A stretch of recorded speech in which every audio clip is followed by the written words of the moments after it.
Stamps Cooking Club Clubhouse Kitchen.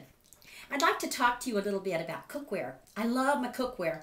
When I was a little girl, I played with dishes. Now that I'm more or less grown up, I play with pots too because I love to cook. The first one let's talk about is the 1-quart saucepan.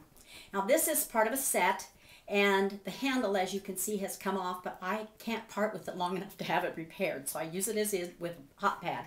Of course, it has its own lid, and when you're using any kind of saucepan, it's good to fill it up as much as you can with your product, whether it be vegetables or cereal or whatever you're making, because that utilizes the pan to its best advantage.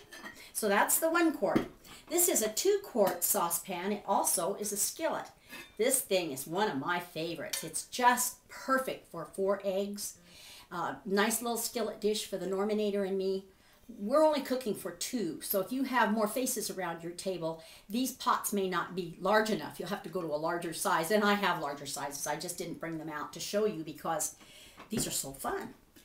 This has a dome lid, by the way, which I didn't bother to take down, but I can stack cook, so I can have something cooking in this pot, set it on top, set another pot on top of the dome lid, and cook on 1 burner, which is a real energy saver, and I do that quite a bit. This pan is a 3-quart saucepan. I like these things because they have rings and I can hang them if I have a place to. This house doesn't have a place to do that, but it looks pretty because they're shiny. This is a wonderful workhorse. It's a 3-quart size, as is this pan. It's also a 3-quart size. This has handles on the side. This has one handle like a saucepan. And the difference is that most of the time this will go into the oven, although I can use this in the oven too, and this will also be a soup pot. I made a lot of soup in this one though. And then both of them they fit, the double boiler and the steamer fit inside either one of them, so they're interchangeable. And I do a lot of reheating because I use leftovers a lot. So I'll put the hot water in the bottom of the pan and then put the steamer in with my food that I'm going to reheat, and it works really well. It works really well for potatoes, baked potatoes, because I bake a bunch of them at one time. You know what? My mantra is cook once and eat a whole bunch of times, so that works really slick. Okay, and then if you don't have a double boiler, don't sweat it. The fun police are not going to come and arrest you, but you can get a stainless steel bowl or metal bowl or glass bowl for that matter and put it over your pot, whatever size you have, and the bottom will go down into the pot and it'll work really well. So that's a good idea too. The other thing is that I have a real workhorse here. I have a number 8 cast iron skillet. This thing is not indestructible, but almost. And I use it for everything. I bake cornbread in it. I fry chicken in it. I just love this. In fact, I love it so much I have 3 of them. We picked a couple of them up at a flea market for a really good price.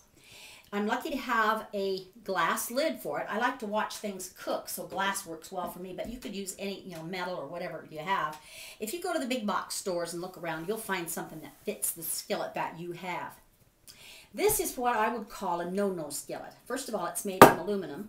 It also has the Teflon finish, which neither one of these things is good for you. But I got to tell you, I acquired this thing somewhere along the line, and it's perfect for 1 egg.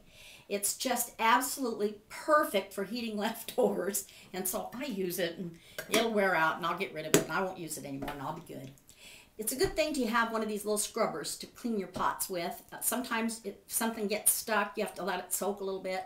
You can use a Brillo pad, SOS pad, whatever your choice is. I have a dish brush that works really well, but when something's stuck, these little scrubbers do a good job without making abrasion marks on your pots. So that's it for today. I hope you had fun with this little tutorial because it was fun to make for you.